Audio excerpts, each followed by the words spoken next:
كده.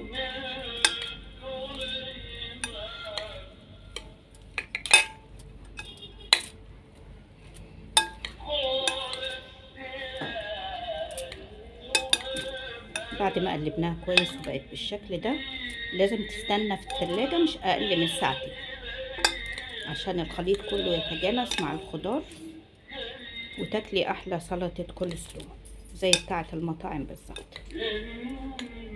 اتمنى ان انتوا تجربوها، وما تنسوش الاشتراك في القناة